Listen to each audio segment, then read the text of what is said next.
Okay, so we're working on a 2000 Chevy Silverado 2500 HD with a 6-liter gas engine, and it has a coolant leak at the back of the engine, drips down the back of the bell housing bolts and on the starter, and it's actually coming from this coolant crossover pipe here under the intake manifold. I've got the intake manifold off, obviously, and it's running down the back of the engine. As you can see, the orange traces of Dexcool evaporated. Somebody suggested it might be an intake manifold leak. Well, that's impossible because the intake manifold does not have coolant in it in this generation of V8. So GM fixed that problem that they had with the early Vortec intake manifold leaks. But we have this pipe here. Now, this particular design, it looks like an H, was only used in 99 and 2000. It's no longer available from GM. I can't find it online. I phoned several dealerships in the US. None said they could get it. I found one used one on eBay. So I think I'm going to try and fix it.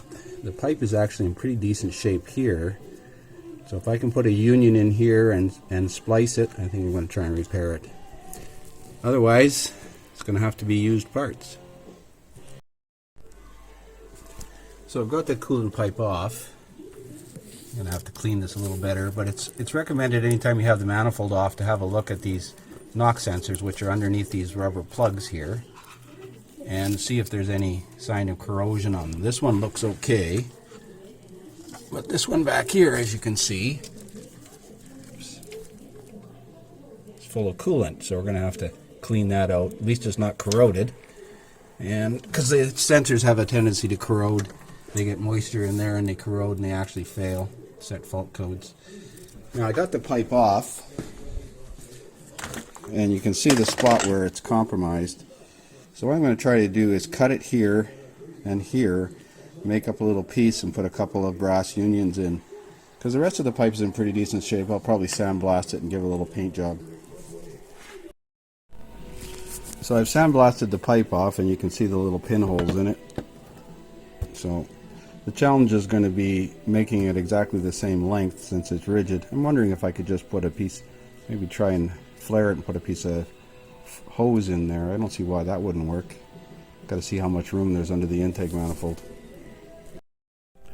So I decided against the hose suggestion, and I decided to put a piece of rigid tubing in here. So I've cut out this section that was rotten, and I bent up another piece, and these union fittings add 1/4 inch to it, so I've made this piece a 1/4 inch shorter on both ends, and hopefully when I put it in there it's going to fit. We can test fit it before we tighten it up. Okay, so I got it test fitted in here loosely, and that looks like it'll be just fine. I'm going to clean this up, tighten all the fittings in place, and then take it out and give it a little paint job. Okay, so we got the pipe reinstalled, gave it a paint job, and cleaned the gasket surfaces off, ready to reinstall the intake manifold. Cleaned out the knock sensor bore there. It was full of antifreeze. But I routed the wire on top of that pipe instead of underneath the pipe like the factory had it. If you ever have to change that, you'd have to take that pipe off to get the wire out or cut the wire. So, let's put it back together. Okay, so we're back together, running again, coolant's full. No signs of leaks anymore.